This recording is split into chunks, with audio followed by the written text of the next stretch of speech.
নমস্কার, সকলকে বৃন্দালয়ায় স্বাগতম।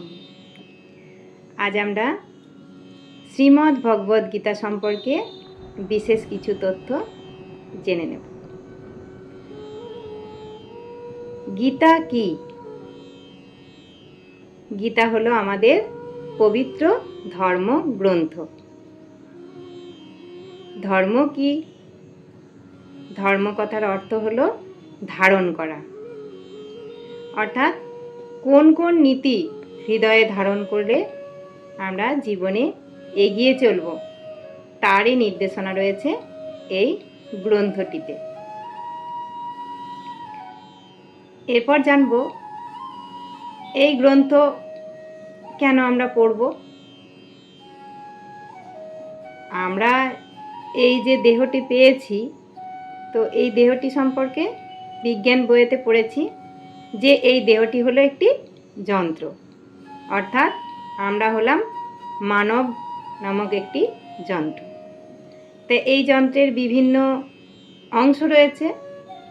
তো সেই বিভিন্ন অংশগুলো কি না আমাদের বিভিন্ন অঙ্গ প্রত্যঙ্গ।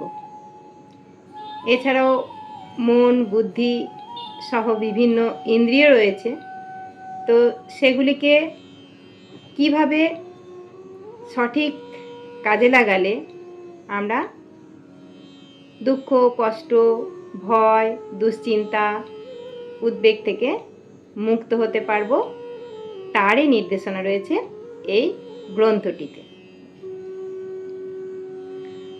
আমরা বাজার থেকে যখন কোনো যান্ত্রিক জিনিস কিনি, তখন তার সাথে একটি ম্যানুয়াল বুক দেয়, অর্থাৎ ওই যন্ত্রটিকে কিভাবে আমরা পরিচালনা করব তারই একটা গাইডলাইন আমরা পেয়ে যাই। ফলে ওই যন্ত্রটি আমাদের সঠিকভাবে পরিচালনা করতে কাজে লাগে, অর্থাৎ ওই যন্ত্রটিকে আমরা সঠিকভাবে পরিচালনা করতে পারি।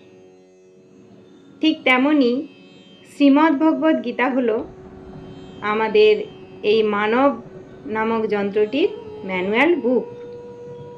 যদি আমরা শ্রীমদ্ ভগবদ গীতা পড়ি, তাহলে আমরা এই দেহটিকে সঠিকভাবে পরিচালনা করতে পারবো। ফলে আমরা দুঃখ, কষ্ট, দুশ্চিন্তা থেকে মুক্ত হতে পারবো। ফলে কোনো রকম দুঃখ, কষ্ট, ভয়, দুশ্চিন্তা আমাদের ভোগ করতে হবে না। গীতার মাহাত্ম্যে বলা হয়েছে, শ্রীমদ্ ভগবদ গীতার নির্দেশকে যদি আমরা সঠিকভাবে অনুসরণ করতে পারি, তাহলে আমাদের সমস্ত দুঃখ, কষ্ট, দুশ্চিন্তা, ভয় থেকে আমরা মুক্ত হতে পারব। শ্রীমদ্ ভগবদ গীতা পাঠ করলে আমাদের পূর্বের সমস্ত পাপ দূর হয়ে যাবে। প্রতিদিন স্নানের ফলে যেমন আমাদের শরীরের সমস্ত ময়লা দূর হয়ে যায়, ঠিক তেমনি শ্রীমদ্ ভগবদ গীতা যদি আমরা পড়ি, তাহলে আমাদের মনের সমস্ত ময়লা দূর হয়ে যাবে, আমাদের মন পবিত্র হয়ে যাবে, আমরা খুশিতে থাকতে পারব। শ্রীমদ্ ভগবদ গীতা হলো পরম পুরুষোত্তম ভগবান শ্রীকৃষ্ণের মুখনিসৃত বাণী। এই পবিত্র শাস্ত্র পাঠ করলে আর অন্য কোনো বৈদিক শাস্ত্রের পাঠের প্রয়োজন হয় না। জেনে নিই এই শাস্ত্র পড়ে আমরা কি বুঝব। প্রথমত এই শাস্ত্র পড়ে আমরা জানতে পারব আমি কে, কোথা থেকে এসেছি এবং কোথায় যাব। দ্বিতীয়ত এই মনুষ্য জন্ম কেন পেলাম এবং এই মনুষ্য জন্ম পেয়ে আমার কি করা কর্তব্য।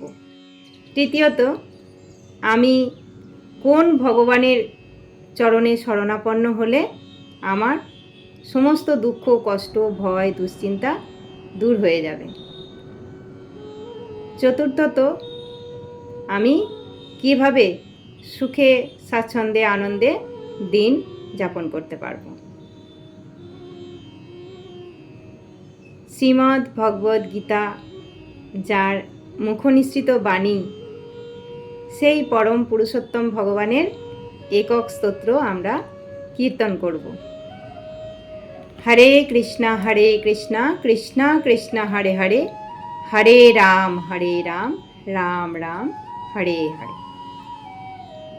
আজ এই পর্যন্ত জানতে পারলাম, আরও বিশদে আমরা পরের ভিডিওতে জানতে পারবো। ততক্ষণ আপনারা সাথে থাকুন, আনন্দে থাকুন, খুশিতে থাকুন। হরে কৃষ্ণা।